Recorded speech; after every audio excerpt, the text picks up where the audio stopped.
Hey guys, here is my second birthday present. In the last video, I said I'll be reviewing this set. Well, here it is, the Schleich, Carnotaurus and Giganotosaurus set. These are the two smaller dinosaurs I'm most excited for of the six. And here is the box. Same exact design as the other boxes. See the realistic background, the figures on the side, and the figures on the back. Just get that out of the way. And let's look at the Carnotaurus first. This is my favorite of all the miniature dinosaurs that come in this line. As you can see, it's jam-packed with detail. But the right arm is connected to the body. But the left arm is not. I really like the blue and turquoise colors that they put on here. Looks really cool. I think this is one of Schleich's most accurate dinosaurs to real life. And the figure's in a tripod stance, so it uses its tail to help it balance on the ground. And the sculpt and paint job, the sculpt is better than the 2013 Carnotaurus, but the paint job on the other one is better. But overall, I think the smaller one is still better, but this one is really small compared to the other smaller models, because I think it measures around like 5.5 inches long. And I think this is the most detailed of all of them, in my opinion, because this is why my favorite, the detail, accuracy, and sculpt. Now let's compare them to the original Carnotaurus. The 2013 Carnotaurus, because their first Carnotaurus was an abomination, but they improved on this one, then they improved much more on that one. This one does look like the one from Disney's Dinosaur, but both are really great figures.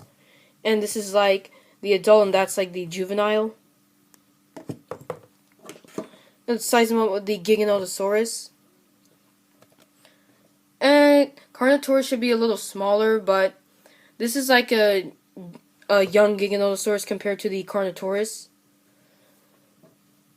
Now let's move on to the Giganotosaurus. And it does have a rubbery feel to it, which I do like it. Much like some of the other dinosaurs, like their Angangira and Carnotaurus. And the paint job is just a generic red color, but it does have some nice dashes of silver here. See, so they painted silver on the head, the body, and the feet. Looks really good.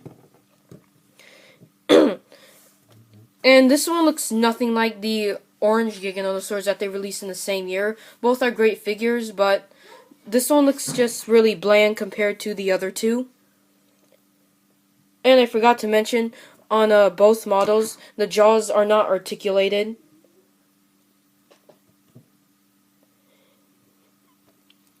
The larger Giganotosaurus is very thick, but this one is pretty thin. Well, not really. Only the arms are thin. And this one's not 100% accurate, because I think the most accurate one so far is the Safari Limited Carnegie one. Yeah, the sculpt is really nice. And it does look a lot like, in terms of sculpt, not paint job, like the head sculpt and the spikes looks a lot like the other two larger models. Here's the larger Giganotosaurus. You can see it's like a juvenile and a mother dinosaur. And this one's a pretty decent size for a smaller dinosaur. And I do recommend you picking up the set. It's one of the best.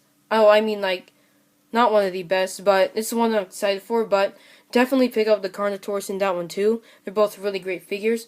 This figure deserves an 8 out of 10. And this one deserves a solid 10 out of 10. So that's it for this review. So I'll be reviewing more figures soon, Jurassic World and Godzilla, so stay tuned for those.